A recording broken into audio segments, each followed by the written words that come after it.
서울시 교육감과 4곳의 기초단체장을 뽑는 재보궐선거 투표가 진행 중입니다. 당선자 윤곽은 밤 11시가 지나서야 드러날 것으로 보입니다. 김건희 여사의 도이치모터스 주가 조작 연루 의혹을 수사 중인 검찰이 기소 여부를 놓고 이른바 레드팀 회의를 열었습니다. 처분 방향은 이르면 내일 발표될 전망인 가운데 불기소 결론이 나올 경우 야권의 거센 반발이 예상됩니다. 전북교육청이 실시한 학교폭력 담당자들의 해외 연수를 놓고 외유성 논란이 일고 있습니다. 일정을 살펴보니 5박 7일간 기관 방문은 3곳에 불과했습니다. 전주 모 사립고를 둘러싼 여러 비위 의혹과 관련해 전북교육청이 감사를 벌여 징계를 통보했습니다. 학교 측은 절차상 문제가 있다며 재심의를 요구했습니다. 국내 유일 종자 분야 산업 박람회인 김제 국제종자박람회가 개막했습니다. 이번 박람회 특징과 기대 효과, 풀뿌리 K에서 짚어봅니다.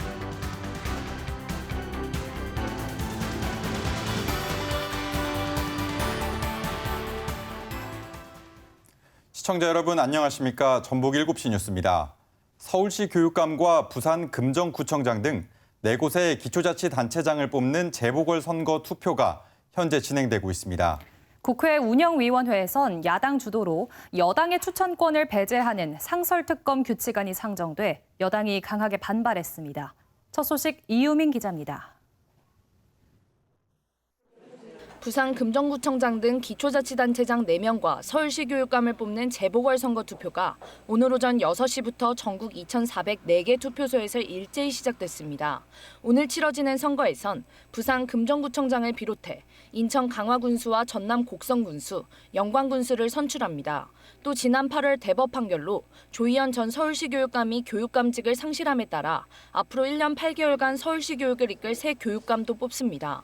오후 1시부터는 지난 11일과 12일 실시된 사전투표 투표율이 반영돼 오후 6시 기준 서울시 교육감 선거 전체 투표율은 20%를 웃돌고 있습니다. 부산 금정구청장 선거는 43%, 인천 강화군수 선거는 55%, 전남 곡성군수 선거는 63%, 전남 영광군수 선거는 68%를 조금 넘는 투표율을 보이고 있습니다. 오늘 재보선 투표는 오후 8시까지 진행되고 당선 여부는 밤 11시가 지나서야 윤곽이 드러날 전망입니다. 투표가 순조롭게 진행되는 가운데 오늘 국회 운영위원회는 김건희 여사 의혹 등을 수사하기 위한 국회 규칙 개정안을 상정하고 소위에 회부했습니다.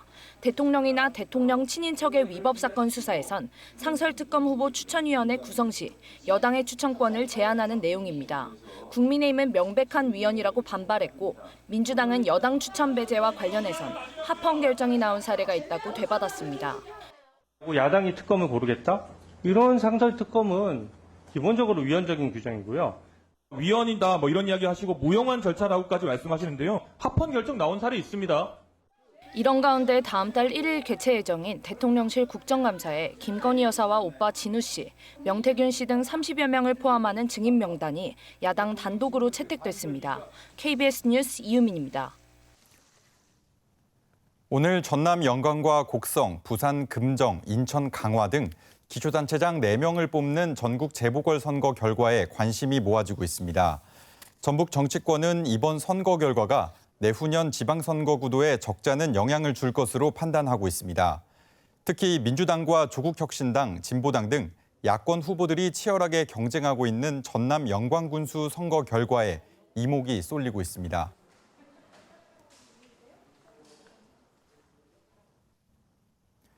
김건희 여사의 도이치모터스 주가 조작 연루 의혹을 수사 중인 검찰이 이른바 레드팀 회의를 열고 김 여사의 처분 방향을 논의합니다.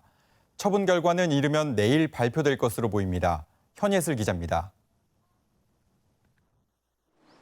서울중앙지검은 오늘 오후 이른바 레드팀 회의를 소집해 김건희 여사의 도이치모터스 주가 조작 연루 의혹에 대한 처분 방향을 논의합니다.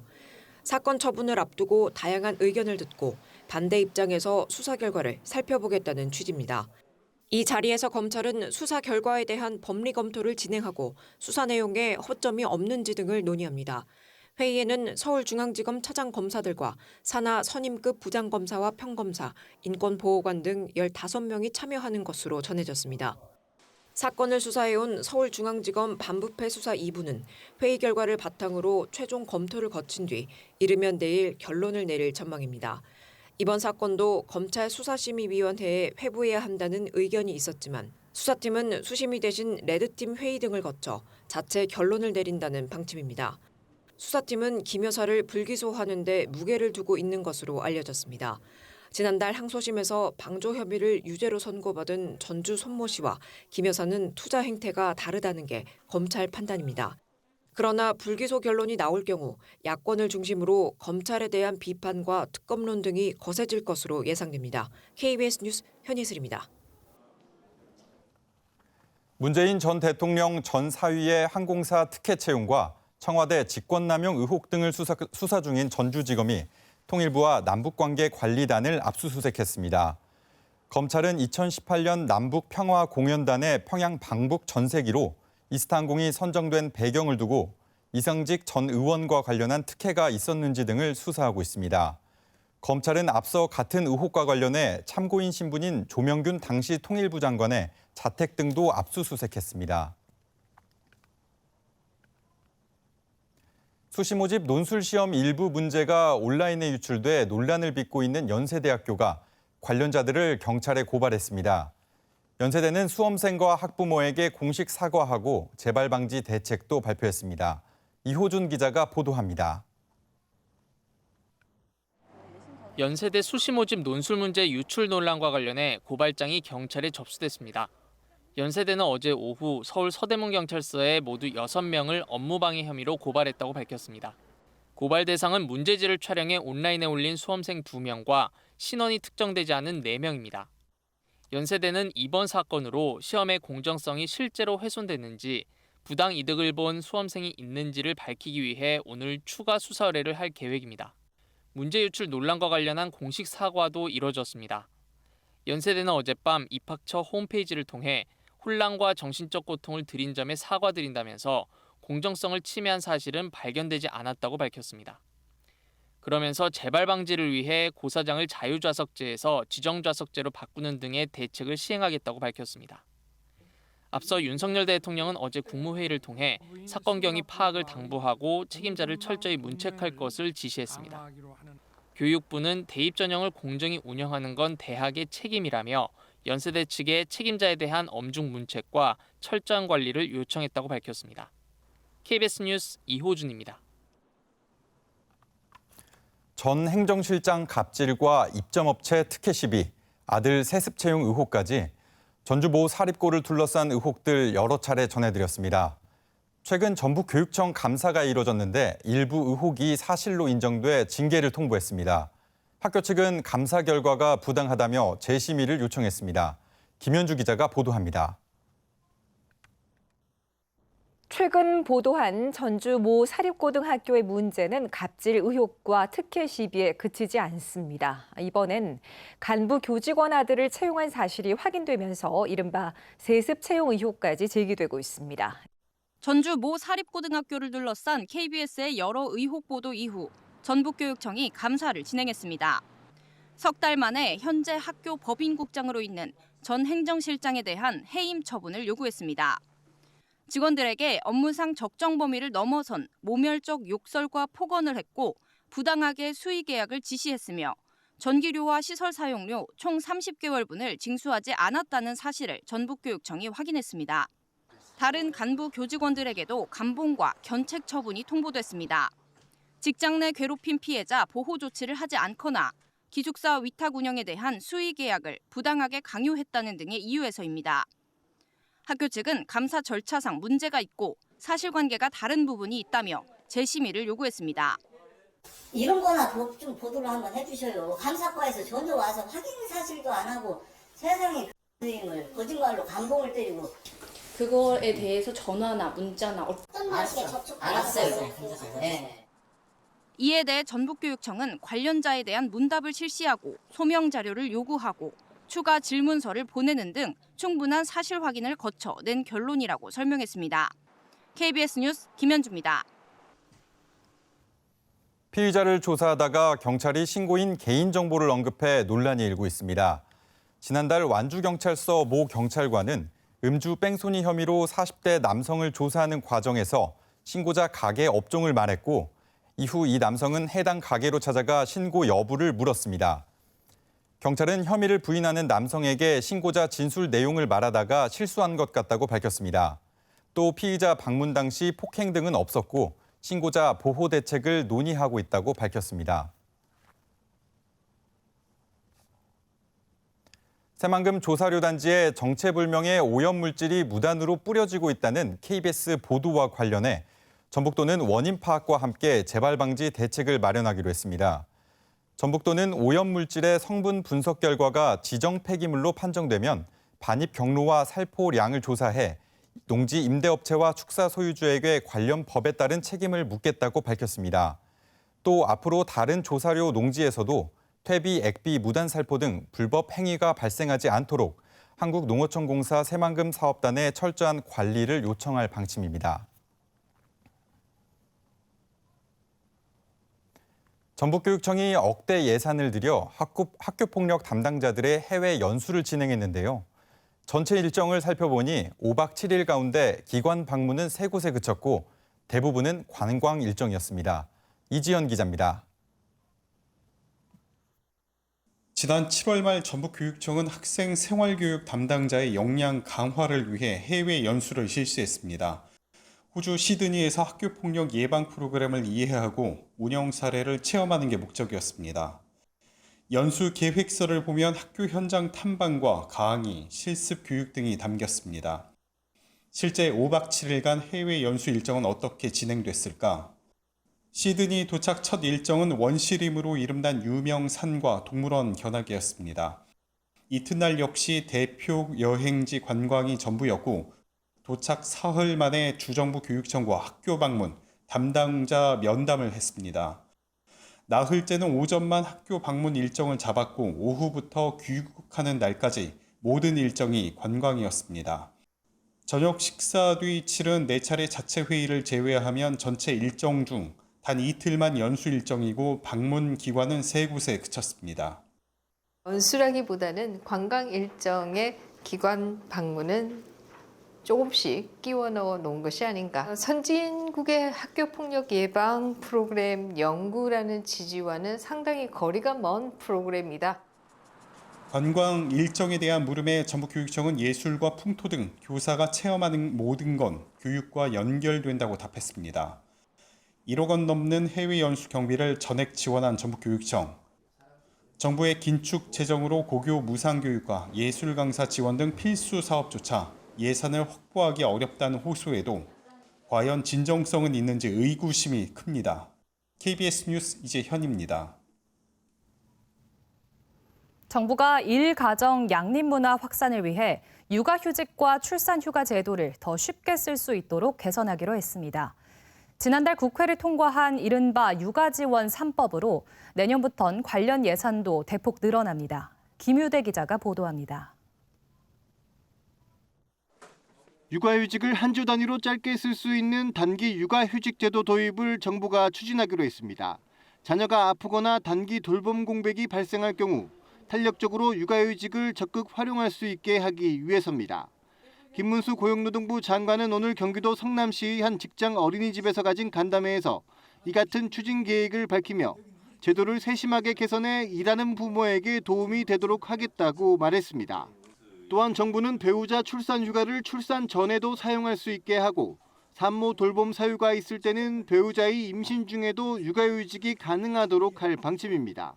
현재는 임신 중 여성 근로자의 경우 출산 전후 90일 동안 휴가를 쓸 수 있지만 배우자는 출산 후에만 휴가가 가능합니다. 남성 근로자가 아빠 육아휴직을 쓰려면 태어난 자녀 양육을 위해서만 가능한데 이를 더 풀어주겠다는 겁니다. 정부는 또 지난달 국회를 통과한 이른바 육아지원 3법으로 내년부턴 육아휴직 급여는 인상되고 기간도 연장된다고 강조했습니다. 육아휴직 급여 인상과 사후 지급금 폐지 등은 내년 1월 1일부터 즉시 시행되고 육아휴직 기간 연장 등은 내년 2월 23일부터 적용됩니다. 또한 내년부턴 육아기 근로시간 단축 대상 자녀 연령이 만 8세 이하 또는 초등학교 2학년 이하에서 만 12세 이하 또는 초등학교 6학년 이하로 확대됩니다. KBS 뉴스 김유대입니다. 호남지방통계청이 발표한 9월 전북특별자치도 고용 동향을 보면 취업자 수는 99만 7천 명으로 지난해 같은 달에 비해 7천 명, 6.6% 줄었습니다. 전해 같은 달에 비해 취업자가 감소한 건 2023년 7월 이후 14개월 만입니다. 산업별로는 농림어업에서 12,000명, 제조업에서 6,000명, 건설업에서 2,000명 줄었습니다. 종사상 지위별로는 상용 근로자가 14,000명 늘었지만 일용 근로자가 8,000명, 무급가족 종사자가 16,000명 감소했습니다.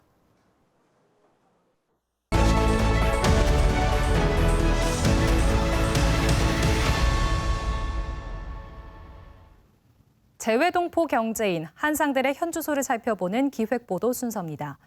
미국에는 흑인 소비자에게 초점을 맞춘 미용 시장, 블랙뷰티 시장이 갈수록 커지고 있는데요. 그런데 이 시장의 주도권을 미국에 진출한 한상들이 확보하고 있다고 합니다. 박웅 기자가 현지 취재했습니다. 미국 동남부 조지아주의 최대 도시 애틀란타입니다. 애틀란타는 미국 흑인 인권의 상징인 마틴 루터킹 목사의 고향이기도 합니다. 미국 동남부 지역을 대표하는 이곳은 흑인 인구 비율이 상대적으로 높은 것으로 알려져 있습니다. 이 도시 어디서나 헤어 도구 등을 파는 이른바 뷰티 서플라이를 쉽게 찾아볼 수 있습니다. 뷰티 서플라이는 강한 곱슬머리의 흑인들에게 맞는 가발과 붙임머리, 샴푸 등을 전문적으로 판매합니다. This is my first time buying the braiding hair. Normally, I would buy the hair extensions. Hair extensions is when you can do like the sew-ins. It's actually the hair that's on the web, and you actually sew it into your braids. Like the beauty standards go, when we come in here for the beauty supply store, we're looking for anything to keep us looking as fresh and neat as possible. 조지아주에만 500여 곳, 미국 전역에 7천여 곳이 성업하는 뷰티 서플라이. 대부분 한국에서 건너온 재외동포가 경영하고 있습니다. 머리끝부터 발끝까지 그 생활용품, 그 미용에 관련된 그 제품들을 저희가 취급을 하다 보니까 그 월마트나 크로고 이런 경쟁사들보다는 저희가 그 원스톱 그 쇼핑이 가능할 수 있게끔 모든 제품을 저희가 이렇게 갖추고 비즈니스를 하다 보니까 1960년대 아메리칸 드림을 쫓아 미국에 온 한인들은 주로 음식점과 세탁소 등 소자본 창업을 했고 이 가운데 흑인 미용 시장도 한인들이 주도권을 잡은 겁니다. 40여 년 전에 유태인이 독점하고 장악하고 있던 이 뷰티 업계에 한인 경제인들이 진출하기 시작하면서 유태인이 공급하던 가격보다 저렴하고 그리고 신속하게 제품을 제공하게 되면서 흑인 소비자들이 한인 뷰티 서플라이 가게를 찾기 시작한 거죠. 미국 현지의 미용업계도 뷰티 서플라이 유통망에 의존할 수밖에 없습니다. Distributors and the beauty supply stores are now moving on to second generation Korean Americans. And that's part of Korean culture, so we acknowledge that and we pay that respect to the more senior person who started the company. 미국에서 흑인 관련 뷰티 시장은 연간 94억 달러 규모. 한상들이 개척한 뷰티 서플라이 시장이 한국 화장품 등 K-뷰티 진출의 새 활로가 되고 있습니다. KBS 뉴스 박웅입니다. 제22차 세계 한인 비즈니스 대회 개막을 엿새 앞두고 전북특별자치도가 재외동포 경제인들의 이동 경로를 현장 점검했습니다. 기차역과 버스터미널, 호텔과 행사장을 잇는 셔틀버스를 비롯해 대회 장소인 전북대 내부를 오가는 순환버스 운영 체계를 살폈습니다.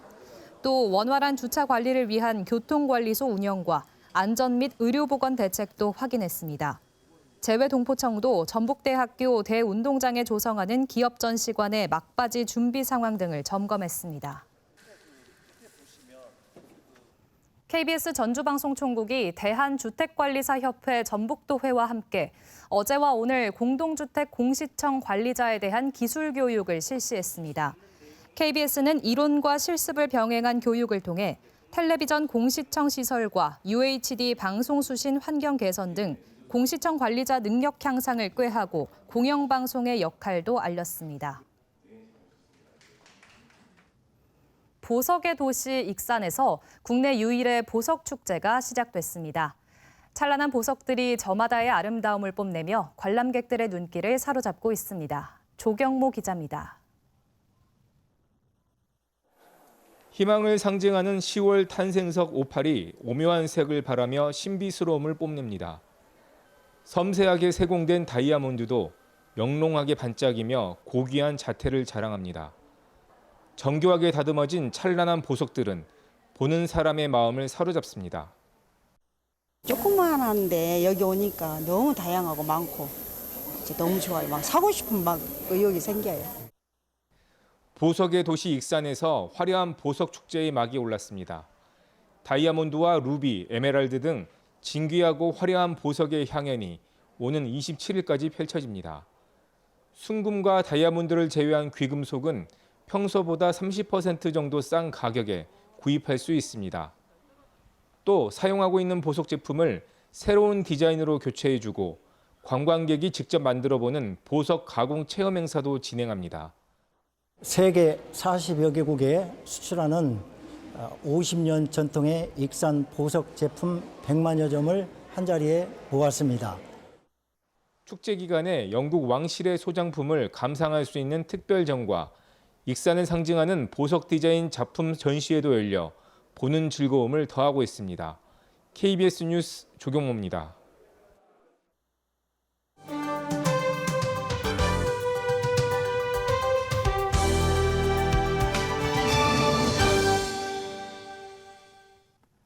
풀뿌리 K 전북 동서남북 순서입니다.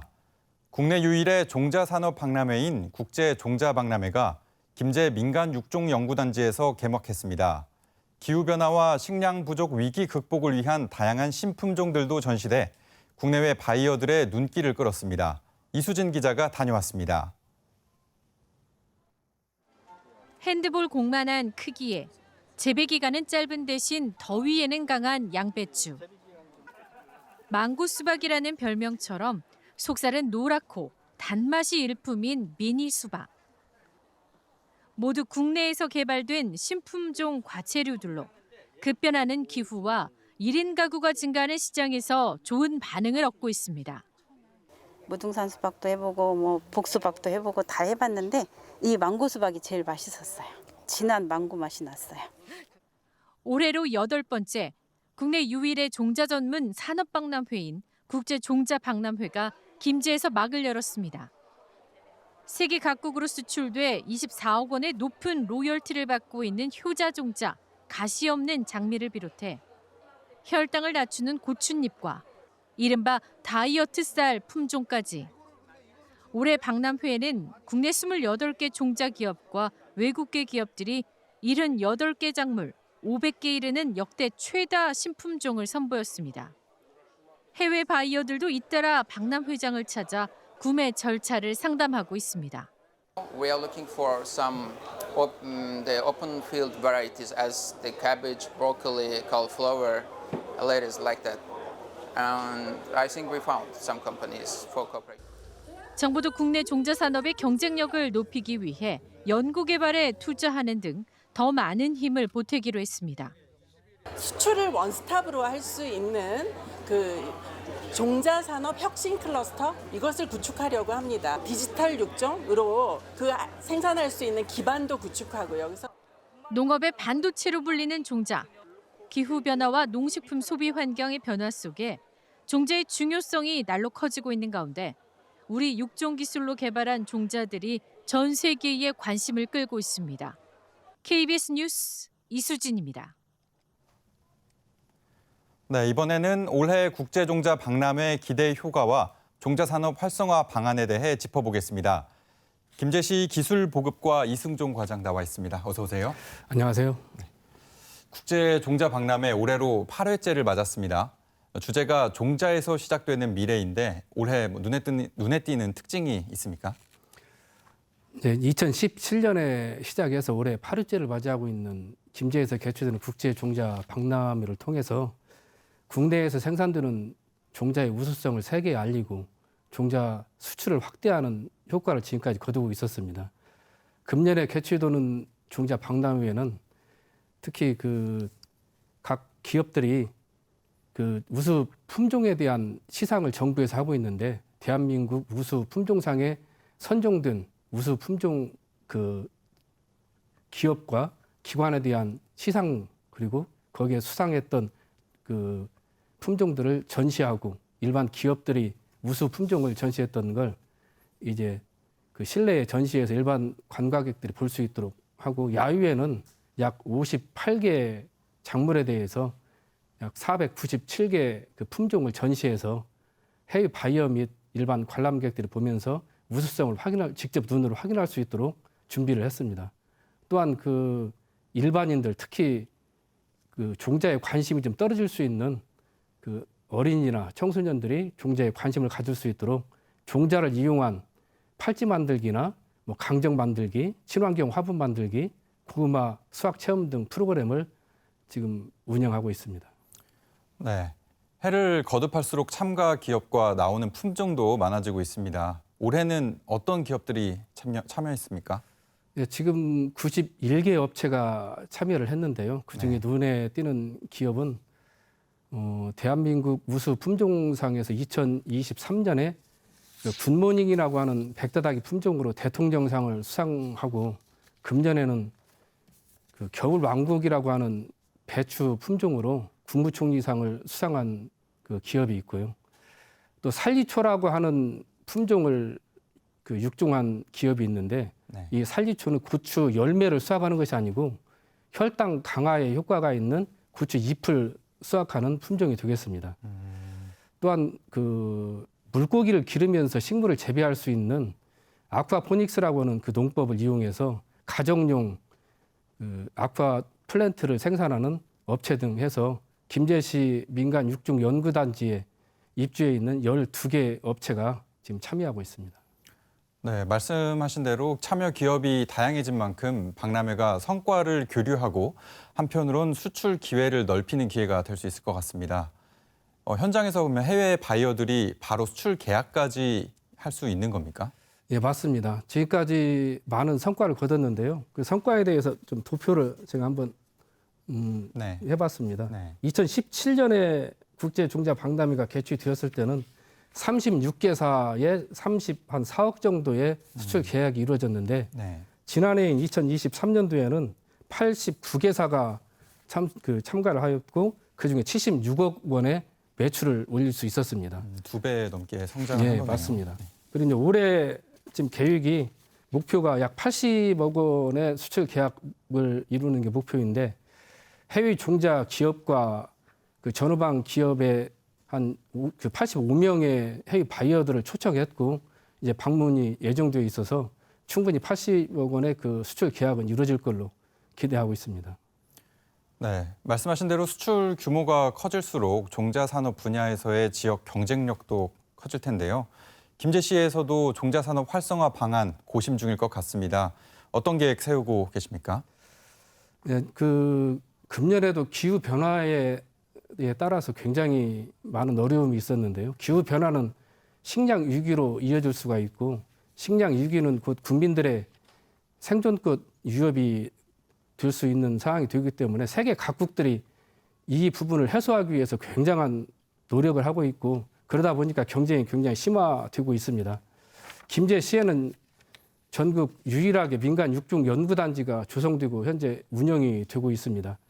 근데 전통적인 육종 방법으로는 경쟁력이 떨어지기 때문에 그 인공지능이나 첨단 기술을 그 종자 산업에 연계해서 종자 산업 클러스터를 조성을 계획을 하고 있습니다. 그래서 농림축산식품부, 전북 특별자치도 김제시가 함께 고민하고 그 조성을 계획하고 있는데 종자에 대한 연구, 생산, 그다음에 그 가공, 또 유통 등 어떤 그런 시설을 집적화하고 그 전후방 기업들을 한 군데 이제 같이 연계해서 하는 이 종자 산업 클러스터를 민간 육종 연구단지가 있는 지역과 새만금 일원에 확장해서 김제시가 종자 산업의 중심지로 자리매김할 수 있도록 지금 추진을 하고 있습니다. 그래서 종자 산업의 중심지로서 지역 산업을 그 이끌고 또 나아가 대한민국이 글로벌 강국으로 도약하는데 큰 역할을 하리라 기대가 됩니다. 네, 이번 박람회가 지역 종자 기업을 국내외에 알리는 걸 넘어 수출 확대에도 유의미한 성과를 거두길 기대해 보겠습니다. 오늘 말씀 여기까지 듣겠습니다. 감사합니다. 감사합니다. 다음 소식입니다. 익산시가 청소년의 건강한 성장을 돕기 위한 청소년 성장지원 협의체를 출범했습니다. 문체부 주관의 문화의 달 기념행사가 모레부터 남원에서 열립니다. 전북의 지역 소식 이종환 기자가 보도합니다. 익산시가 청소년의 건강한 성장을 돕기 위해 민관학으로 구성된 익산시 청소년 성장지원협의체를 출범했습니다. 협의체 위원은 익산시와 익산교육지원청, 원광대, 학부모협의회 등 15개 기관 관계자와 청소년까지 18명으로 구성됐습니다. 협의체는 학교 안팎 지역사회 청소년 지원 사업을 통해 청소년 수요를 파악하고 지역 현황에 맞는 정책을 만들 계획입니다.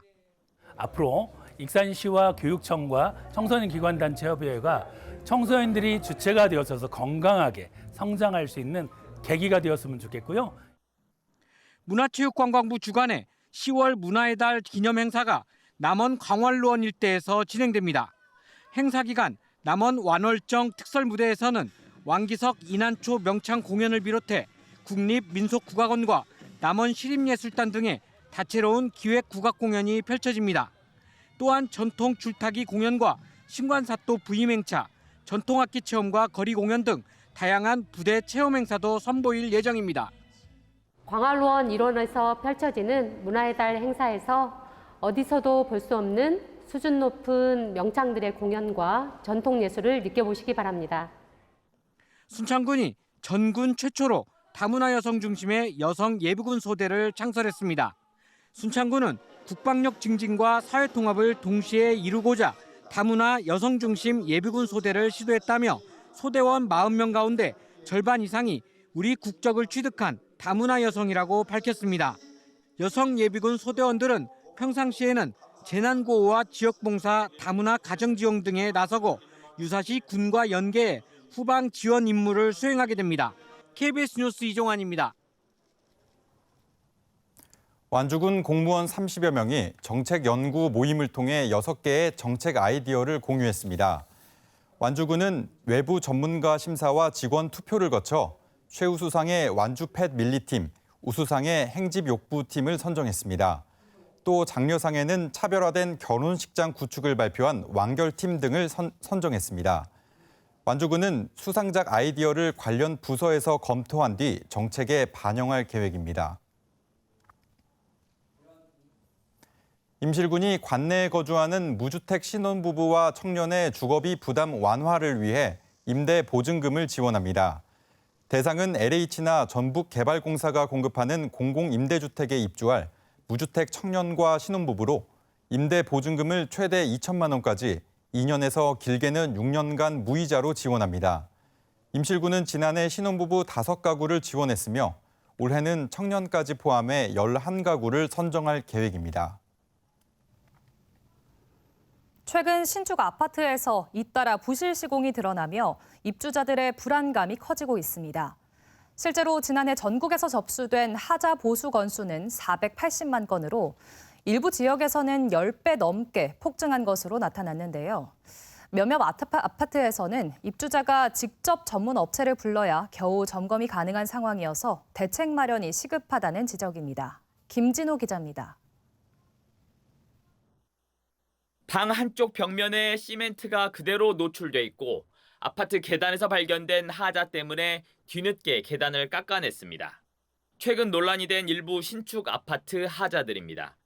이렇다 보니 입주 예정자들은 자기 돈까지 들여가며 점검 대행업체와 함께 하자를 찾아내고 있습니다.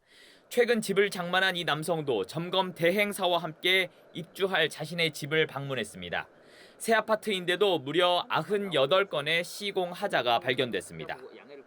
시멘트가 덜 들어가 있다거나 이런 경우도 있습니다. 이건 나중에 결로라든지 물이 샌다든지 이런 하자가 생기게 됩니다. 그런 건 일반인은 도저히 알 수가 없는 거죠. 지난해 전국 아파트 입주 예정자들이 사전 점검에서 하자 접수한 건수는 최소 480만 건. 인구가 많은 경기도가 빠져 있는데도 이 정도입니다. 최근 입주 물량이 많았던 인천과 울산에서는 2년 만에 하자 접수가 10배 가까이 폭등했습니다. 건설 기술들이 많이 축적이 돼야 되는데 지금 내국인들이 3D 업종 건설 현장에는 진입하지 않음으로 인해서 내국인들의 기술자가 축적되지 않는다 이렇게 보시면 되죠. 그런데 일부 시공사들은 하자 신청을 줄이기 위해 전문 대행업체들을 대동한 사전 점검을 막는 등의 꼼수를 부리고 있습니다. 하자조차도 자기 돈을 들여서 찾아내야 되는 기막힌 상황이 많이 벌어지고 있습니다. 하루빨리 관련 법조들을 정비해서 이러한 상황을 원천 차단할 수 있도록 하겠습니다.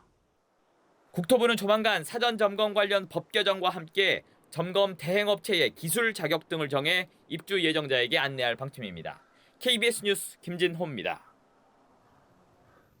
오늘 새벽 0시 반쯤 전북 익산장수 고속도로 장수 방향 장수분기점 인근에서 25톤 화물차가 앞서가던 다른 화물차를 들이받는 사고가 발생했습니다. 이 사고로 다친 사람은 없었지만 앞 화물차에 실려 있던 철근이 반대쪽 차선으로 넘어가면서 이를 피하려던 차량 10여 대가 부서졌습니다. 경찰은 정확한 사고 경위를 조사하고 있습니다. 오늘 오전 10시 반쯤 부안군 주산면 단독주택에서 불이 나 2시간 만에 꺼졌습니다. 이 불로 주택과 가재도구가 타 소방서 추산 9,500여만 원의 재산 피해가 났습니다. 이어 오전 11시쯤에는 무주군 안성면 단독주택에서 불이 나 소방서 추산 2,900여만 원의 재산 피해를 내고 30분 만에 꺼졌으며 소방당국은 정확한 원인을 조사하고 있습니다.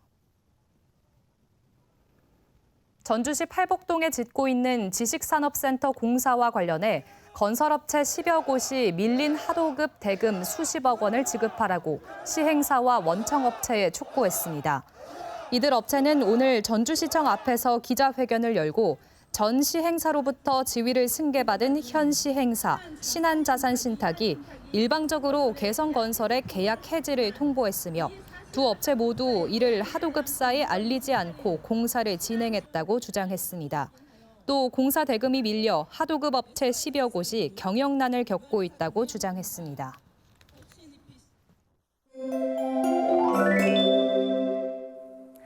내일도 무난한 가을 하늘이 펼쳐지겠지만 큰 일교차에는 유의해야겠습니다.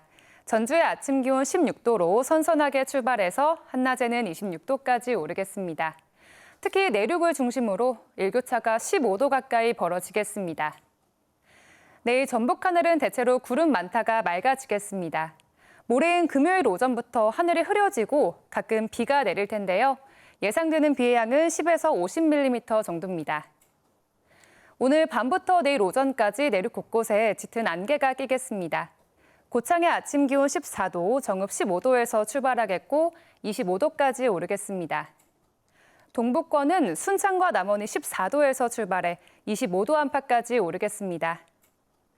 내일부터 해수면의 높이가 평소보다 높아서 주의가 필요하겠습니다. 모레 오전 시작된 비는 토요일 새벽에 그치겠고 이후 기온이 부쩍 쌀쌀해질 전망입니다. 날씨였습니다. 재보궐선거 투표가 조금 뒤 저녁 8시에 마무리됩니다. 서울시 교육감과 기초단체장 4명을 뽑는 이번 선거에 그 어느 때보다 각 당의 선거전이 뜨거웠습니다. 전북은 선거가 치러지는 곳은 없지만 전남 두 곳의 결과에 따라 민주당 텃밭인 호남의 정치 지형에도 변화가 있을지 관심이 쏠립니다. 뉴스를 마칩니다. 시청해주신 여러분 고맙습니다.